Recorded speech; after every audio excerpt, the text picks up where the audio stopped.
Dans le Coran, Dieu attire notre attention sur un attribut très intéressant du ciel. Nous avons fait du ciel une voûte protégée, et pourtant, il se détourne de nos signes. Cet attribut du ciel a été prouvé par la recherche scientifique effectuée au XXe siècle. L'atmosphère entourant la Terre exerce des fonctions cruciales pour la continuité de la vie. En détruisant de nombreux météores, grands et petits, lorsqu'ils approchent de la Terre, l'atmosphère les empêche de tomber sur Terre et de faire du mal aux êtres vivants.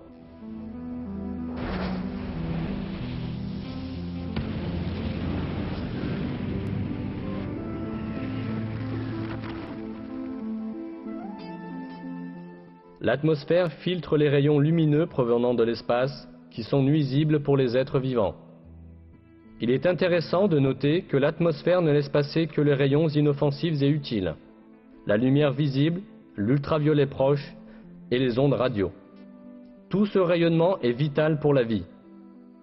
Les rayons ultraviolets proches, que l'atmosphère ne laisse que partiellement passer, sont très importants pour la photosynthèse des plantes et pour la survie de tous les êtres vivants.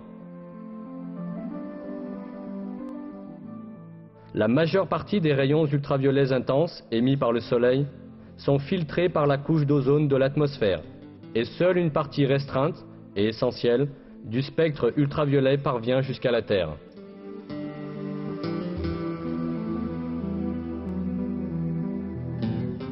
La fonction protectrice de l'atmosphère ne s'arrête pas là.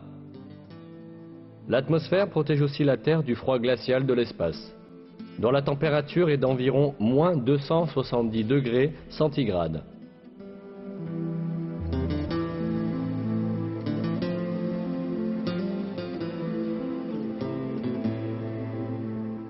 Ce n'est pas seulement l'atmosphère qui protège la Terre des effets nuisibles. En plus de l'atmosphère, la ceinture de Van Allen, une couche causée par le champ magnétique de la Terre, sert également de bouclier contre le rayonnement nuisible qui menace notre planète.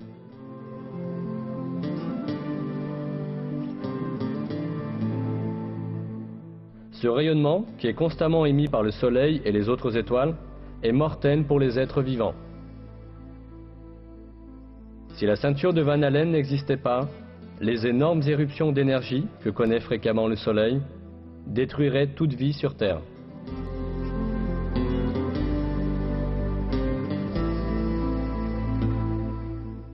On a calculé que l'énergie transmise dans une seule de ces éruptions, détectée il y a quelques années, équivalait à 100 milliards de bombes atomiques, comme celle qui a été lancée sur Hiroshima.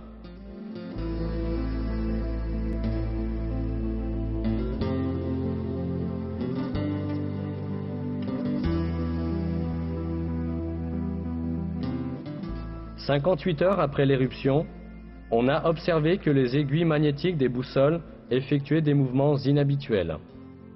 Et à 250 km au-dessus de l'atmosphère terrestre, la température s'est brusquement élevée à 2500 degrés Celsius.